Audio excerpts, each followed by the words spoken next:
Please subscribe Noorul Islam TV for more Islamic videos.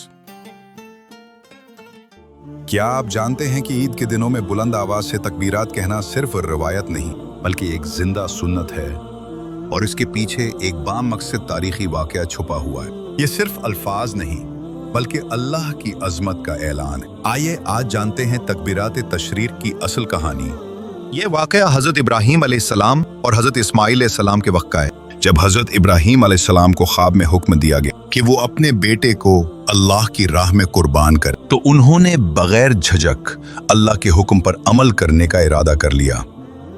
حضرت اسماعیل علیہ السلام نے بھی بلچوں و چراؤں اپنے آپ کو قربانی کے لیے پیش کر دیا۔ جب حضرت ابراہیم علیہ السلام نے چھری رکھی اور اللہ کا نام لے کر ذبح کرنے لگے تو آسمانوں پر فرشتوں نے اللہ اکبر کی صدائیں بلند کی، کیونکہ یہ ایک عظیم آزمائش تھی۔ جب حضرت ابراہیم علیہ السلام نے چھری چلائی اور اللہ تعالیٰ نے حضرت اسماعیل علیہ السلام کی جگہ جنت سے ایک دمبا بھیجا تو حضرت جبرائیل علیہ السلام نے کہا لا الہ الا اللہ واللہ اکبر۔ حضرت ابراہیم علیہ السلام نے جواب دیا اللہ اکبر وللہ الحمد۔ یوں یہ مکمل تکبیر بن گئی، اللہ اکبر لا الہ الا اللہ واللہ اکبر وللہ الحمد۔ یہ تکبیرات ہر فرض نماز کے بعد پڑھی جاتی، شروع ہوتی ہے 9 ذوالحجہ یعنی عرفہ کی فجر سے 13 ذوالحجہ کی عصر تک۔ یہ دن صرف قربانی کے نہیں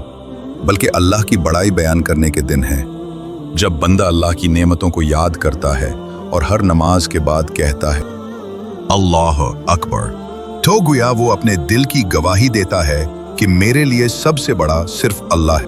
آج ہم سوشل میڈیا، موبائل اور دنیاوی مصروفیات میں اتنے کھو گئے ہیں کہ یہ تکبیرات اکثر نظر انداز ہو جاتی ہیں۔ آئیے اس سنت کو زندہ کریں، ہر نماز کے بعد بلند آواز میں تکبیرات کہیں اور دوسروں کو بھی یاد دلائیں۔ تکبیر کہیے اللہ اکبر لا الہ الا اللہ واللہ اکبر وللہ الحمد۔ اگر آپ کو یہ روحانی یاد دہانی پسند آئی ہو تو ہمارے چینل کو ضرور سبسکرائب کریں۔ ہم آپ کے لیے لاتے ہیں قرآن کے پیغامات، حدیث کی روشنی اور وہ اسلامی باتیں جو دل کو سکون اور روح کو تازگی دیتی ہیں۔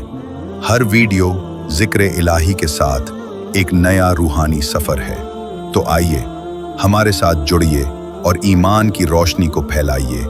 اگلی ویڈیو میں ملاقات ہوگی، تب تک کے لیے اللہ اکبر وللہ الحمد۔